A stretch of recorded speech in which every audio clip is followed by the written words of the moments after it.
నమస్తే సార్. శ్రీమాత్రే నమః. ధనస్సు రాశి వారికి మే నెలలో ఎలాంటి ఫలితాలు ఉండబోతున్నాయి సార్? ఒకటమ్మా, వీళ్ళకి వ్యాపార పరంగా బాగా కలిసి వస్తుంది. కాకపోతే కొంచెం ఈ అప్పులు చేయవలసి రావడము, కొంచెం ఈ కాంపిటేటివ్ రిలేటెడ్ వాటిల్లో కొంచెం వీళ్ళు కూడా కొంచెం అంటే వాటిని తట్టుకోవడానికి చేయాల్సిన ప్రణాళికలు ఇట్లాంటివి కొద్దిగా ఉంటాయి ధనస్సు వారికి.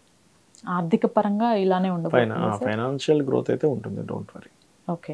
అంటే ఫైనాన్షియల్గా అంటే ఒకటి, ఫైనాన్స్ కారకుడు శని 3లో ఉన్నందుకు ఇస్తాడు, కానీ దాని తర్వాత రాశుల్లో కుజుడు రాహు ఉన్నందుకు కుటుంబ సభ్యులతో ఉండే ఫైనాన్షియల్ డీల్స్ ఏవైతే ఉంటాయో వాటి వల్ల కొంత ఘర్షణ వస్తుందమ్మ వీరికి.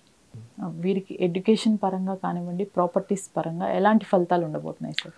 ఈ మాసం తీసుకోకపోవడమే మంచిది. కొత్త ప్రాపర్టీస్ ఏదైనా తీసుకోవాలనుకున్నా, లేదా ఏదైనా కన్స్ట్రక్షన్ స్టార్ట్ చేద్దాం అనుకున్నా, 4వ స్థానంలో ఎప్పుడైతే కుజుడు రాహు ఉన్నారో ఇది ఏం చేస్తుంది అంటే కొంచెం ఈ కాంబినేషన్ ఏదైతే ఉందో కొంచెం స్ట్రెస్ని ఇస్తుంది ఏదైనా కన్స్ట్రక్షన్ స్టార్ట్ చేస్తే. అలాగే ఎడ్యుకేషన్ విషయంలో కూడా ఇప్పుడు కొత్త టెక్నికల్గా వచ్చాయి ఇప్పుడు చాలా మటుకు. ఆర్టిఫిషియల్ ఇంటెలిజెన్స్ అని, రకరకాల చాట్ జీపీటీ అని, రకరకాల ఇవి వచ్చాయి.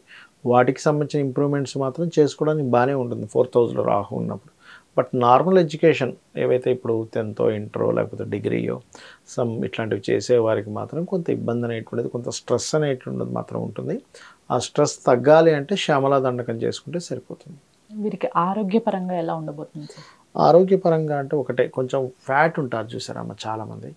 ఫ్యాట్గా ఉండేవారు కొంత జాగ్రత్తగా ఉండాలి. Because of 6th house Jupiter అనేది ఏంటంటే ఫ్యాట్ ఉండే వాళ్ళకి కారకుడు. 6వ స్థానంలో ఉన్నాడు కాబట్టి ఓవర్ కొలెస్ట్రాల్ వచ్చేవి తీసుకోవడం కానీ, కొంతమందికి చూడండి ఎక్కువ కొలెస్ట్రాల్ వచ్చే ఫుడ్ తీసుకుంటూ ఉంటారు, వాటి వల్ల ఇబ్బంది ఇట్లాంటివి ఉంటుంది. కాబట్టి ఈ జాగ్రత్తలు తీసుకుంటూ కొంత వాకింగ్ చేసుకుంటే సరిపోతుంది. వీరికి ముఖ్యంగా మ్యారేజ్ విషయంలో ఎలాంటి ఫలితాలు ఉండబోతున్నాయి సార్? మ్యారేజ్కి మరియు జాబ్కి రెండిటికి బుధుడే అవుతాడు వీళ్ళకి. సో ఆ బుధుడు వచ్చి నీచ స్థానంలో ఉన్నాడు ఫస్ట్ 2 వీక్స్. కాబట్టి మ్యారేజ్ అంశాలు ఏవి కూడా ఫస్ట్ 2 వీక్స్ కొంత జాగ్రత్తగా ఉండాలి. అంటే తొందరపడి ఒప్పుకోవడాలు చేయకూడదు. ఏమవుతుంటుందంటే ఈ పర్టికులర్గా ఈ 4వ స్థానంలో సప్తమాధిపతి ఉన్నప్పుడు వీళ్ళు ఏదైతే సంబంధం ఓకే అనుకుంటారో ఇంట్లో ఉండే వాళ్ళ బంధువర్గంలో తల్లి తరపు బంధువర్గం వాళ్ళ వల్ల మళ్ళీ డిస్టర్బెన్స్ క్రియేట్ అవుతుంది. సో అందుకని జాగ్రత్త వహించాలి. వీరికి జాబ్ అలానే బిజినెస్ ఎలా ఉండబోతుంది sir? Business point of view అయితే చాలా బాగుందండి. బిజినెస్లో వీళ్ళు అనుకున్న స్టేజ్కి వెళ్ళగలుగుతారు, అందులో ఎటువంటి డౌట్ లేదు. బట్ జాబ్కి చూసుకుంటే కనుక 10th లార్డ్ బుధుడయ్యాడు, 10th హౌస్లో కేతువు కూడా ఉన్నాడు. సో ఈ కాంబినేషన్ ఉన్నప్పుడు ఏమవుతుంటుందంటే మధ్యవర్తుల వల్ల జాబ్ పరంగా ఇబ్బంది వస్తూ ఉంటుంది.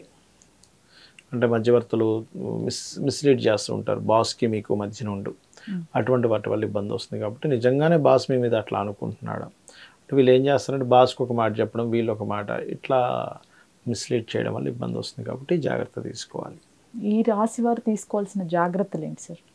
పర్టికులర్గా జాగ్రత్తలు అంటే ప్రాపర్టీస్ విషయము, జాబ్ విషయమే మెయిన్గా జాగ్రత్త తీసుకోవాలమ్మా.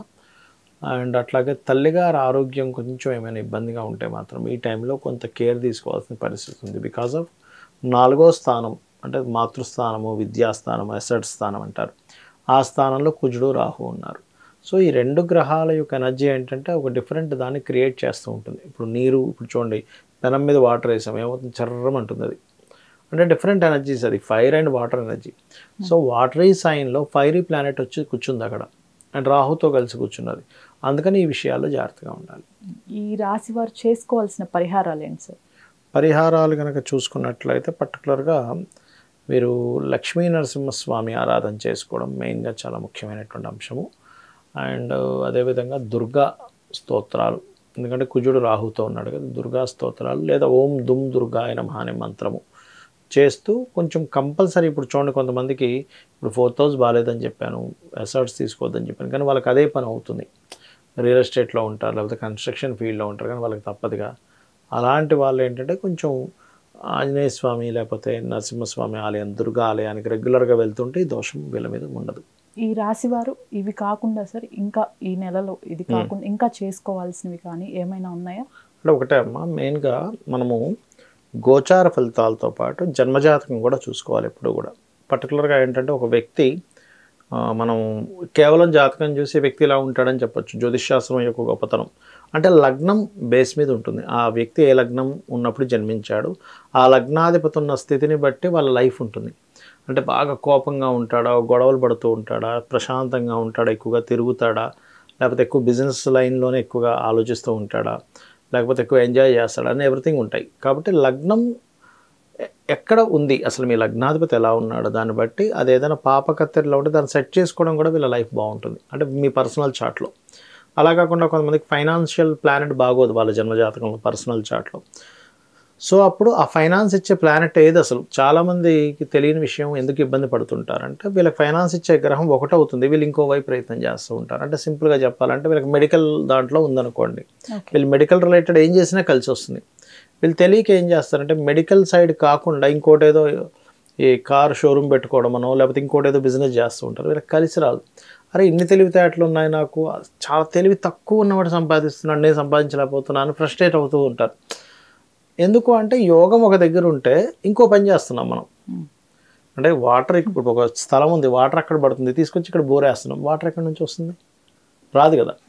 అట్లా ఏంటంటే ఫస్ట్ ఫైనాన్షియల్గా మీకు ఏ ప్లానెట్ ఇస్తుంది, ఏ మార్గంలో వెళ్ళాలని చెప్పేది జ్యోతిష్ శాస్త్రం. అలాగే మీ ప్రయత్నాలు ఎందుకు సక్సెస్ అవ్వట్లేదు, కొంతమందికి అన్నదమ్ములు సహకరిస్తారు, కొంతమందికి సహకరించారు. ఎందుకు అంటే పూర్వజన్మల్లో మీరు చేసిన పాపకర్మ వల్ల వస్తుంది, దాన్ని ఎట్లా సెట్ చేసుకోవాలి, ఇవన్నీ ఒక ఎత్తు అయితే మీరు ఏ డైరెక్షన్లో ఉంటే కలిసి వస్తుందని ఉంటుంది. ప్రతి వ్యక్తికి కూడా మీరు ఈస్ట్లో ఉంటే మంచిదా, వెస్ట్లో ఉంటే మంచిదా, సౌత్లో ఉంటే మంచిదా, నార్త్లో ఉంటే మంచిదా అని ఉంటుంది. ఆల్ డైరెక్షన్స్ గుడ్, బట్ మీకేది పనికి వస్తుంది ఈజ్ మోస్ట్ ఇంపార్టెంట్. ఇవి తెలుసుకుంటూ చాలామంది వివాహం అవ్వట్లేదని బాధపడుతూ ఉంటారు, బట్ టైం రాదు ఒక్కోసారి. ఇప్పుడు మీరు ఈ సంవత్సరం అంతా కష్టపడి వివాహం కోసం ఎదురు చూసి చాలా రకరకాలు చూసి వెక్స్ అయిపోయే కంటే కూడా నాకు ఈ సంవత్సరం అసలు బలం లేదు, నెక్స్ట్ ఇయర్ ఉందనుకోని ఈ సంవత్సరం అంతా మీ పనులు చేసుకుని నెక్స్ట్ ఇయర్ వెతుక్కుంటే మీకు టైం సేవ్ అవుతుందిగా. సో వివాహ సమయం ఎప్పుడుంది, ఎలాంటి వ్యక్తి వస్తారు, వివాహం విషయంలో చాలామందికి ఈ మధ్య అన్ని డివోర్స్ కేసెస్ ఎక్కువ అవుతున్నాయి. బికాజ్ ఆఫ్ ప్లానటరీ పొజిషన్స్ అలాంటి వాటిలోనే ఎక్కువ మంది పుడుతున్నారు. దానికి ముందుగా ఏమైనా అర్క వివాహం, కుంభ వివాహం చేసుకోవాలా, ఎటువంటి పరిహారం చేసుకోవాలి, ఏ మంత్రం చేసుకోవాలి, దీనికి భయపడాల్సిన పనేం లేదు. లలితా సహస్రనామాలో చక్కగా మనకి ఓం కామేశబద్ధ మాంగళ్య సూత్ర శోభిత కందరాయ నమః చేసుకున్నాను అనుకోండి, చక్కగా సెటిల్ అవుతుంది వివాహం విషయంలో. అలాగే జాబ్ గురించి బాధపడుతూ ఉంటారు, జాబ్ సెటిల్ అవ్వట్లేదని, దానికి కూడా చక్కగా మీరు మాణిక్య మకుటాకార జానుద్వయ విరాజితాయ నమః చేసుకోవచ్చు. లేదా ఓం శ్రీమాత శ్రీ మహారాజ్ని శ్రీమత్ సింహాసనేశ్వరి నమః చేసుకోవచ్చు. చేసుకుని హ్యాపీగా మీరు సక్సెస్ అవ్వచ్చు. ఎక్కడా కూడా శాస్త్రము నీది ఇలా ఉంది ఇలాగే అవుతుంది అనడానికైతే శాస్త్రం అక్కర్లేదు. నీకు ఇలా ఉన్నందుకు నువ్వు ఎలా సెట్ చేసుకుంటావు అని చెప్పడానికి శాస్త్రం. వైద్య రంగం కూడా అంతే కదమ్మా. నీకు జ్వరం వచ్చిందంటే నీకు జ్వరం వచ్చింది చెప్పడానికి కాదు, జ్వరం ఎలా తగ్గుతుందో చెప్పడానికి వైద్య రంగం. అట్లాగే ఈ శాస్త్రం కూడా నువ్వు ఎందుకు ఇబ్బంది పడుతున్నావు, నీ పాస్ట్ లైఫ్లో చేసిన కర్మ ఏమిటి, సో ఇక్కడ నువ్వు ఏం చేసుకుంటే నువ్వు దీన్ని అధిగమిస్తావు. జాబా, బిజినెస్సా, విదేశానికి వెళ్ళడమా, లేకపోతే కొన్ని అప్పుల్లో ఉంటే నువ్వు ఎలా బయటపడాలి. చాలామంది వాళ్ళ రేపంతా అప్పులే. సో ఓం అపర్ణాయ నమః మంత్రం ఇట్లా ఏంటంటే పర్టికులర్గా కొంతమందికి అప్పులు ఇవ్వడమే వాళ్ళ బిజినెస్ అవుతుంది. మరి వాళ్ళకి ఏమిటి అంటే వాళ్ళకి ఆ యోగం ఉంటుంది. కొంతమంది అప్పులు చేయడం వల్ల ఇబ్బంది పడతారు. సో ఈ చార్ట్లో ఏంటంటే ఇవన్నీ చూసుకోవాలి. ఇక్కడ చాలామందికి సందేహం వస్తుంది, మరి ఇవన్నీ చూసుకునేలాగైతే మనం ఎందుకు ఈ గోచార ఫలితాలు, ఈ మే ఫలితాలని, ఆ ఫలితాలు, ఈ ఫలితాలు ఎందుకు చెప్పుకుంటున్నాము అంటే ఇక్కడ రెండు విషయాలు. ఒకటి చూడండి అమ్మా, ఇప్పుడు మీరు ఇక్కడికి వచ్చారు, స్టూడియోకి వచ్చారు, ఇంటి దగ్గర మార్నింగ్ టైం ట్రాఫిక్ ఎక్కువగా ఉంటుంది. మీరు ఇంటి నుంచి ఇక్కడ రావడం గంట సేపు పడుతుంది అనుకోండి. అదే ఏ ట్రాఫిక్ లేదు, హాఫ్ అన్ అవర్లో రాగలుగుతారు. ఇంకా ఎక్కువ ట్రాఫిక్ ఉంటే 1.5 hours పడుతుంది. అంటే ఏమిటి, మీరు మీ వెహికల్ మీరే మారలేదు, కానీ ఎందుకు డిస్టెన్స్లో తేడా వస్తుందని బికాజ్ ఆఫ్ ట్రాఫిక్, అంటే బయట ఉండే పరిస్థితులు. అలాగే మన జన్మజాతకం పనిచేస్తున్నప్పటికీ బయట ఉండే గోచార గ్రహాల స్థితి మనల్ని కొంత రూల్ చేస్తూ ఉంటుంది. మీకు ఎలాగైతే ఆఫీస్కి రావడానికి అర్ధగంట నుంచి 1.5 గంటల వ్యవధి ఎలా అయితే మారుతూ ఉందో ఇది కూడా అంతే. ధన్యవాదాలు సార్. శ్రీమాత్రే నమః.